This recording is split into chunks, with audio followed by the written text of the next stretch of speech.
జగన్‌కి బీజేపీ మీద ఏమి ప్రేమ కాదు. నరేంద్ర మోడీ మీద గౌరవం. ఎందుకంటే ఇప్పటికి 3 సార్లు గూడా నరేంద్ర మోడీ జగన్ విషయంలో ఇంతవరకు ఈవెన్ ఆయన ఉపన్యాసాల్లో గూడా జగన్‌ని నేరుగా ఎప్పుడు విమర్శించింది లేదు. 3 సార్లు ఆయన అధికారంలో ఉన్న జగన్ పట్ల పాజిటివ్‌గానే ఉన్నారు. జగన్‌కి కూడా అది బాగా నచ్చింది.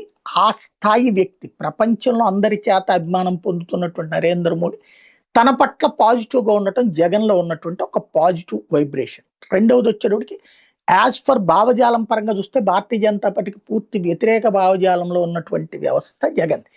కానీ అక్కడ జాతీయ స్థాయిలో కాంగ్రెస్‌కి శత్రువు జగన్. జగన్‌కి శత్రువు కాంగ్రెస్. శత్రువుకి శత్రుమిత్రుడైనట్టు అక్కడ ఒకటి ప్రయోజనం అన్నటువంటిది కూడా ఇది. అందుకనే సైద్ధాంతిక అంశాల్లో కొంత గందరగోళం ఉంటుంది. ఇప్పుడు బీజేపీని దెబ్బ కొట్టడానికి ఆమ్ ఆద్మీ పార్టీ, కాంగ్రెస్ వీళ్ళందరూ కలిసి పెంచి, పోషించి, ప్రోత్సహిస్తున్నది బొద్దింకల పార్టీ. ప్రజాస్వామ్యం చచ్చిపోతే తిరగబడతారు ప్రజలు, బొద్దింకలం అవుతాం, మేమే పెద్ద బొద్దింకలం అంటూ జగన్ చేసిన స్టేట్మెంట్ ఒక ఎత్తైతే, ఇప్పుడు ఆ బొద్దింకల పార్టీ తాజాగా ప్రభుత్వ పాఠశాలల పరిస్థితుల గురించి దేశవ్యాప్తంగా ఉద్యమిస్తామని చెప్తున్నటువంటి వేళ వైఎస్ఆర్ కాంగ్రెస్ పార్టీ వాళ్ళు సంతోషపడుతున్నారు.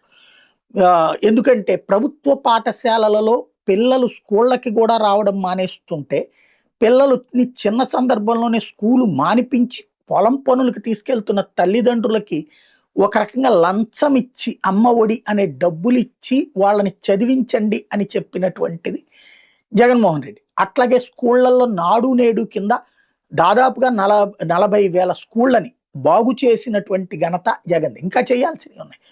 అదే సందర్భంలో అంటే కార్పొరేట్ స్కూళ్ళకి ధీటుగా అక్కడ కరికులం తీసుకురావడంతో పాటు అన్ని రకాల సదుపాయాలు తీసుకురావడం జగన్.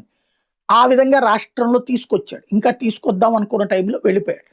కాబట్టి ఇప్పుడు అట్లాంటి యాజిటేషనే చేస్తుంది కాబట్టి అది తమకి పాజిటివ్‌గానే ఉంటుందని భావిస్తోంది వైఎస్ఆర్ కాంగ్రెస్ పార్టీ. ఇవన్నీ మానసిక సంతృప్తి తప్ప బొద్దింకల్ని దేశ ప్రజలందరూ యాక్సెప్ట్ చేస్తారంటే వాళ్ళు ఎన్నికల్లో పోటీ చేసి గెలిస్తే అప్పుడు కౌంటబుల్ అవుతుంది.